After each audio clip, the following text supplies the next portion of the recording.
Here, I'm going to explain how the Israeli men's cricket team almost stopped the Sri Lankans from winning the 1996 World Cup. And it's all because I've been reading this new history by Nicholas Brooks on Sri Lankan cricket. And while I was reading it, I saw something that I had forgotten. Sri Lanka almost didn't qualify for the 1979 World Cup. That is the tournament that changed everything for them. This is the last knock. My dad told me to say this.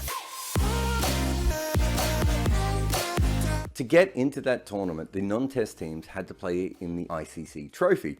Each group had 5 teams, with only one going through to the finals and then a lucky loser. Those 4 teams would play a knockout game, and whoever won the semi-final knockouts would go through to the World Cup and the final of the ICC Trophy. It was a brutal tournament, and Sri Lanka had played in the 1975 World Cup. But at that time, Holland and Denmark were upset because they believed that they were better.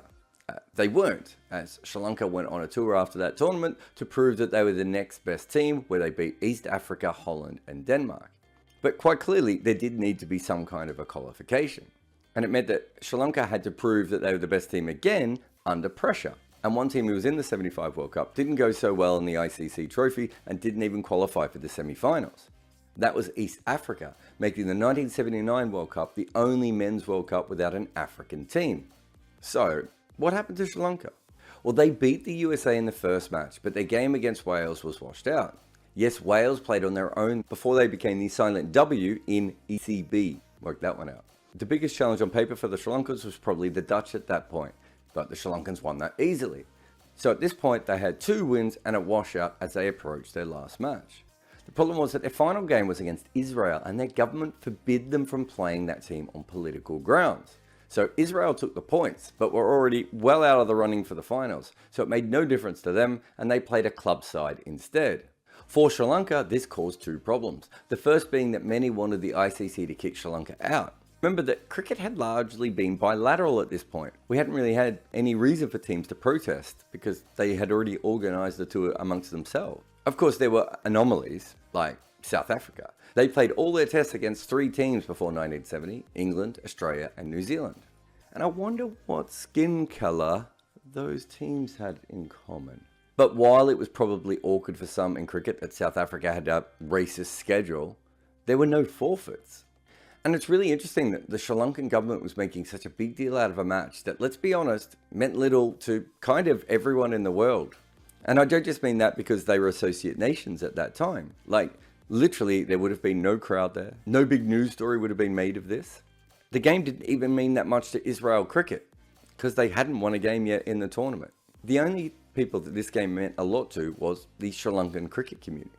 And remember that Sri Lanka, especially at that point, was very near to a sporting monoculture. And it's a new nation with a proud, fresh cricket history, and they're now losing full points to Israel and potentially putting their spot in jeopardy. Thankfully, the ICC allowed them to continue in the tournament. But there was another problem as well. Because of the washout, they ended up with the same amount of points as Wales and the USA. Luckily for them, they had a higher run rate, which meant that they would go through. But when you look at this table, you also see something else fun. But the USA also had a win, and that was against Wales. That's a pretty big victory for them, considering that Wales had Glamorgan to help with player development. The USA washout was against the Netherlands, who are a hard team to get a handle on for this particular tournament. We know that they were good roughly in this period, but they did lose a game to Wales. But that was on an appalling countback system when it rained, way before the Duckworth-Lewis method. Put it this way, the Dutch were 59 for 2 from 30 overs, chasing 170 with 30 overs left. Yes, it was 60 overs back then. They also were wearing whites and playing with a red ball. You're just going to have to handle that. So the Dutch needed 112 runs from 30 overs with 8 wickets in hand, and they lost. And thanks to that stupid countback method, they lost. In fact, Holland's only win was against Israel. So we don't really know how good they were. But if the USA team had beaten the Netherlands, it means that they would have had more points than Sri Lanka. Now, this is where it gets interesting. LinkedIn is part of my online writing course because there are so many cricketers and coaches that are on there. But even outside of that, me and a fellow journalist used to play a game with LinkedIn where we tried to guess what job a former Shield player may have based on their playing style. Surprisingly, we were often wrong. You, however, can use LinkedIn for far more important reasons, like creating a job post in minutes. Add the hashtag hiring and off you go. You can try screening questions to find people with the right skills and experiences, because if you're a small business, well, LinkedIn is a large pond. So don't use this terrific platform to see what Graham Vimpani is up to since his 100 against the West Indies. Instead, visit linkedin.com/Inca, as in Inca, the back half of my podcast, Red Inca, and you can post a job ad for free. Terms and conditions do apply.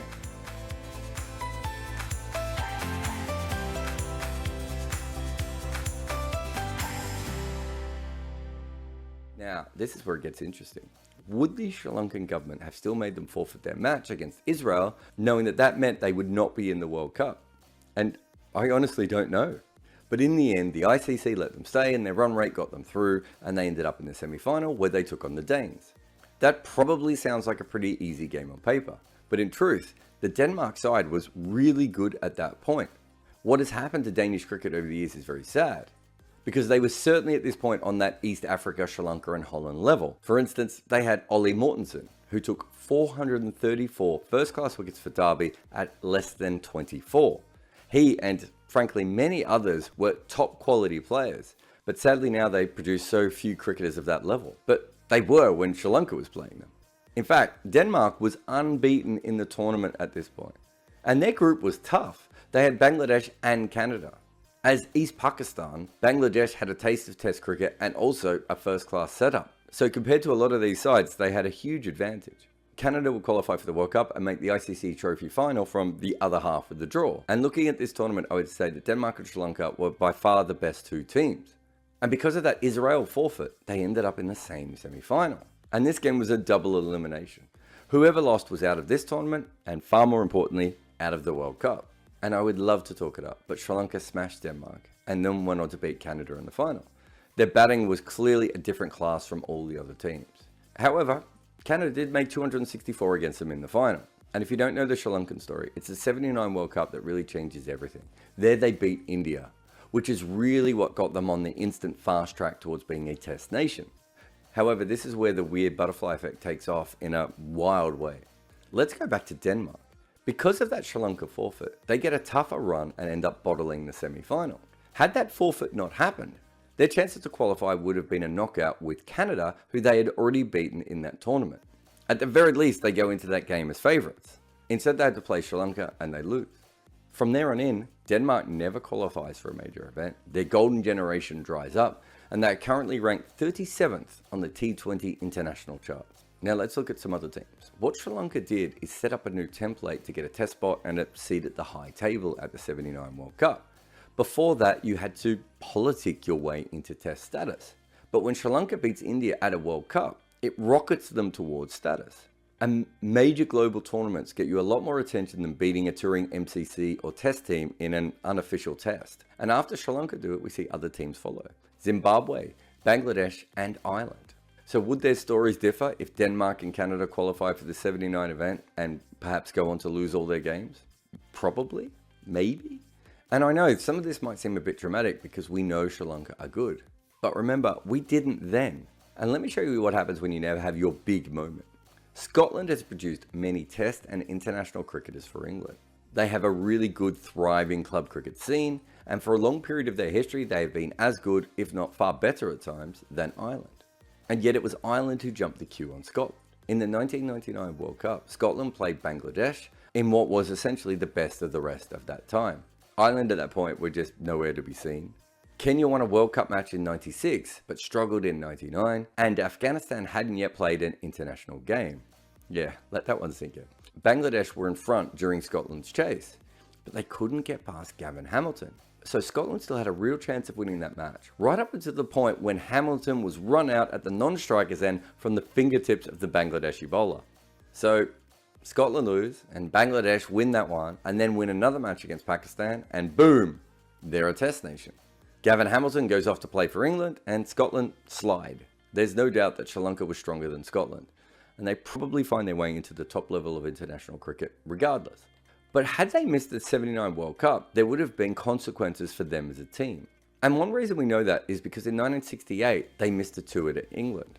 It's hard to really tell how close Sri Lanka was to test status at that stage because mostly it's about rumour and stories.